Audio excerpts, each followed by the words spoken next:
All right, here we go. The background actors are so great because they bring so much life to the show. That's really hard to fake laugh, especially when they've seen the joke 20 times. Yeah. They were just the two white people in the mosque. White people in the mosque. White people in the mosque. The way that Deborah relates to the crowd is almost always part of the story. Yes. To ask that of background, to be like, you are telling the story here, it's a huge task. So we love our local LA background. Background, action. Are they supposed to laugh? Deborah and Ava have finally reconciled, and so only when they reconnect do things start working. The ratings. We're in third. We're not last! We're not last! Yeah! One of those things is this idea for a segment on the show called Celebrity Strip Poker, which would actually do quite well. Yeah. The funny thing about making this season is we found ourselves kind of also writing for late night, like coming up with actual late night segments. It's Deborah bringing her Deborah Vance Vegas-ness to the show and making it her own.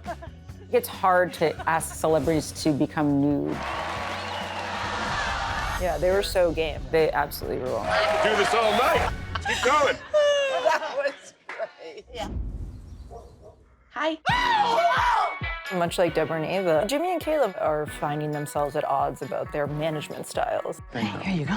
Oh, what's this? Kayla has been scaring all the PAs. What the hell is this? I need chapstick! I said ice. Ghiaccio! Why aren't we filming? We're losing daylight. Caleb. Okay, hold on. We're gonna do that together.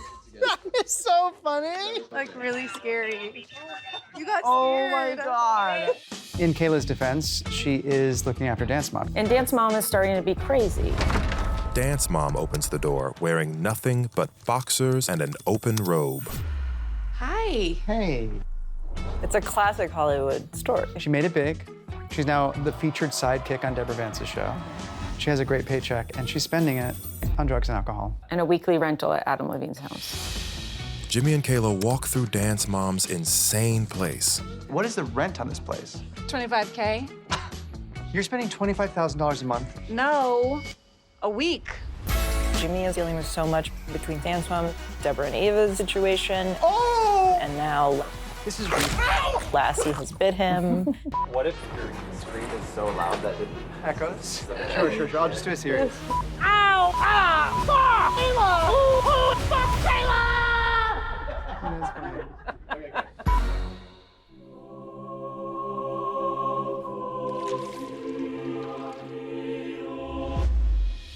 In episode 106, Deborah says to Ava, You haven't even heard about when the Vatican had it in for me. What?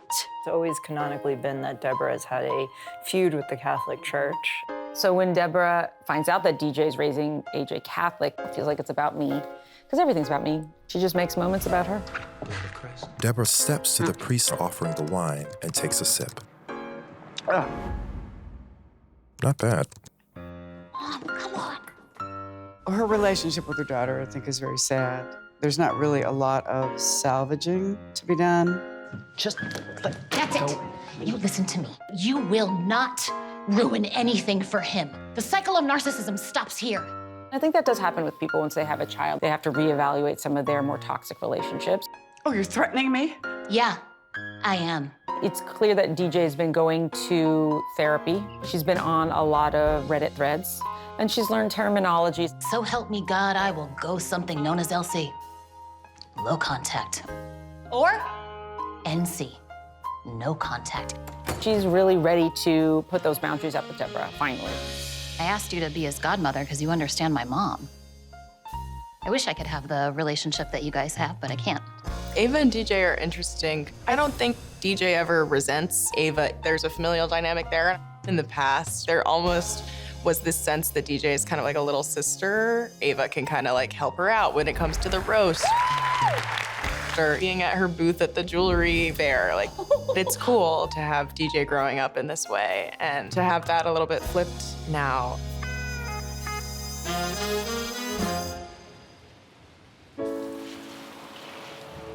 DJ accused me of not believing in anything. Well, everybody believes in something. No matter what your take on religion, like a nice aspect of it is community and people gathering in a space.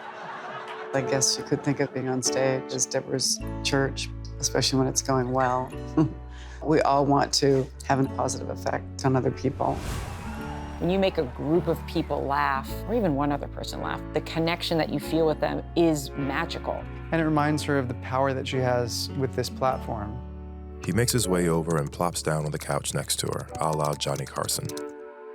Iconically, something Johnny Carson used to do, and you would do stand-up on a show, and if you were called over to the couch, it was kind of seen as this like anointing, and it was like a huge moment. It could make a stand-up's life. Really? When I say Carson, you think Carson Daly. That's what I was thinking. I was thinking Last Call. I love Last Call.